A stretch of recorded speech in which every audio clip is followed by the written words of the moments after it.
14তম দিনে গড়িয়েছে ইরান যুক্তরাষ্ট্র ও ইসরায়েলের সংঘাত। পাল্টাপাল্টি হামলা ও হুঁশিয়ারিতে অস্থির হয়ে উঠেছে পুরো মধ্যপ্রাচ্য। ঠিক এমন এক পরিস্থিতিতে মার্কিন রণতরী ইউএসএস জেরাল্ড আর ফোর্ডে অগ্নিকাণ্ডের ঘটনা নতুন করে চাঞ্চল্যের জন্ম দিয়েছে। কিন্তু কিভাবে লাগলো আগুন? এটি কি নিছক কোনো দুর্ঘটনা, নাকি ইরানের হামলার শিকার হয়েছে যুক্তরাষ্ট্রের সবচেয়ে বড় এই রণতরী? বিস্তারিত জানাচ্ছেন ফারিন রহমান প্রীতি। মধ্যপ্রাচ্যের উত্তেজনা ক্রমশ বাড়ছে। 14তম দিনে গড়িয়েছে সংঘাত। ঠিক সেই সময় যুক্তরাষ্ট্রের সামরিক শক্তির অন্যতম প্রতীক হিসেবে পরিচিত বিমানবাহী রণতরী ইউএসএস জেরাল্ড আর ফোর্ডে অগ্নিকাণ্ডের ঘটনায় দুজন নাবিক আহত হওয়ার ঘটনা নতুন করে চাঞ্চল্যের জন্ম দিয়েছে। প্রশ্ন উঠেছে, এই ঘটনা কি আকস্মিক কোনো দুর্ঘটনা, নাকি ইরানের হামলার শিকার হয়েছে মার্কিন এই রণতরী?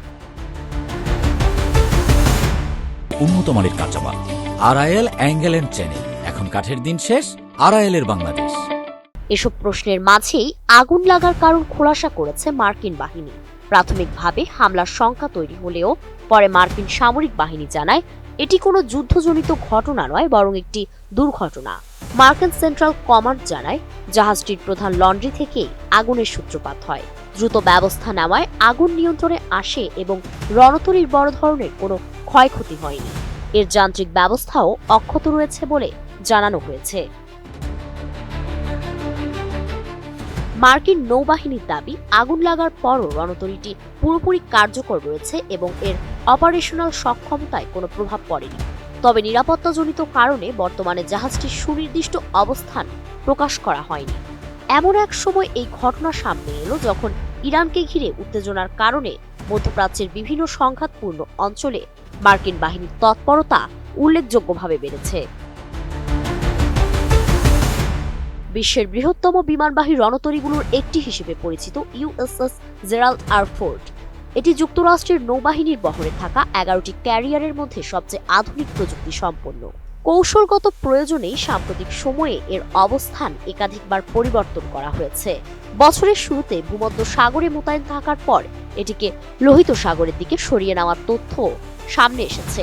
এর আগে ক্যারিবীয় অঞ্চল সহ বিভিন্ন সামরিক অভিযানে অংশ নিয়েছিল এই বিশাল যুদ্ধজাহাজ। পারমাণবিক শক্তিচালিত এই রণতরী একসঙ্গে 75টির বেশি যুদ্ধবিমান বহনে সক্ষম।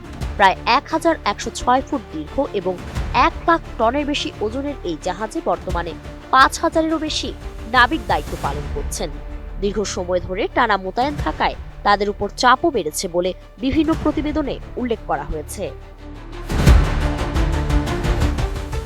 এর আগে মার্কিন সংবাদ মাধ্যম দ্য ওয়াল স্ট্রিট জার্নাল জানিয়েছিল রণতরীটির অভ্যন্তরীণ অবকাঠামোগত কিছু সমস্যাও দেখা দিয়েছে। বিশেষ করে প্রায় 650টি টয়লেটের বর্জ্য অপসারণে ব্যবহৃত ভ্যাকিউম সিস্টেমে ত্রুটি ধরা পড়ায় নাবিকদের মধ্যে ভোগান্তি তৈরি হয়। সব মিলিয়ে মধ্যপ্রাচ্যের উত্তপ্ত ভূরাজনৈতিক প্রেক্ষাপটে মার্কিন সামরিক শক্তির অন্যতম প্রতীক এই বিমানবাহী রণতরীতে অগ্নিকাণ্ডের ঘটনা নতুন করে চাঞ্চল্য সৃষ্টি করেছে। যদিও যুক্তরাষ্ট্র এটিকে দুর্ঘটনা বলেই ব্যাখ্যা করছে, তবুও চলমান উত্তেজনার আবহে ঘটনাটি ঘিরে আন্তর্জাতিক বিশ্লেষকদের কৌতূহল ও নজর এখন আরও বেড়েছে। ফারিন রহমান প্রীতি, এটিএন নিউজ।